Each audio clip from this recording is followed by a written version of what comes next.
Out in the desert, where the wind howls like the whispers of the dead, there stands a church that shouldn't exist. They call it the Hollow Church. No town, no parishioners, no preacher. But every Sunday night, you can hear the voices, praying. My name's Ed Carter. I've killed men for money, robbed the living, and left the dead unburied.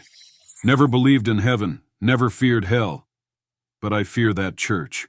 The night I found it, I was bleeding out under the Texas sky. Shot twice, once in the side, once in the leg.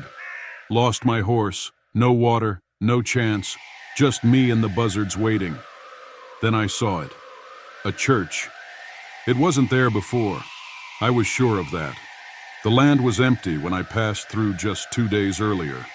But now it stood there, bold as day. Something about it called to me.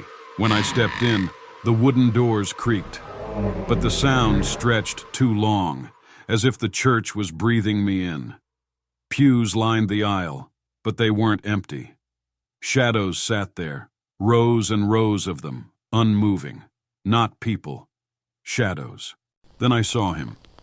At the altar stood a man in black, face hidden beneath a wide-brimmed hat. "Welcome, traveler," he said. His voice didn't echo. It didn't belong in the air. He lifted something, a silver cup, engraved with strange symbols. It smelled of iron. Drink. I should have run, should have fought, should have done something. But my hands moved on their own. I drank. I woke up at dawn, lying outside the church. My wounds, gone. No scars, no pain. But when I stood, I felt wrong. Then the voices started.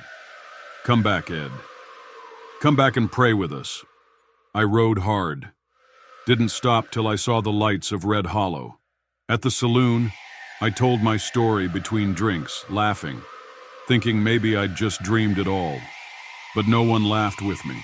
An old man, leathery skin, eyes full of something dark, grabbed my wrist, grip iron tight. "You went inside, didn't you?" he whispered. "They don't let you leave, son. Not really. Part of you's still kneeling before him. And one day, the rest of you will go back." I laughed, called him crazy. But that night the dreams came. I saw the church again, the candlelit pews, the man in black standing at the altar. And at the very back, I saw myself, kneeling, praying.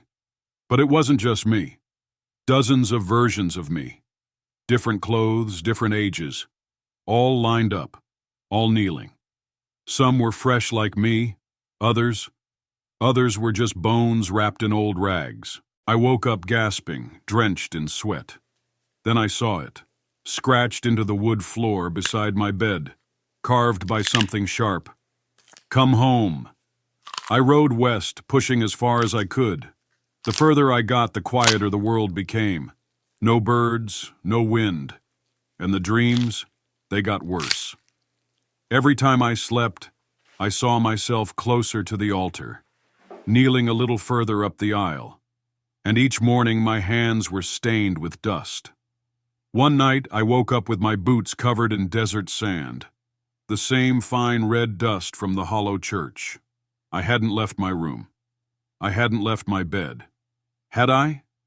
Tonight, I hear the bell ringing. I feel the dust beneath my knees, though I haven't moved. The candlelight flickers. Shadows shift. I look up, and there he is, the man in black, smiling. "Welcome back, Ed. Some roads lead home, others don't let you leave. The Hollow Church is still out there. You might not see it. Not yet. But one day, when the night is quiet and the wind stops blowing, you might just hear the bell.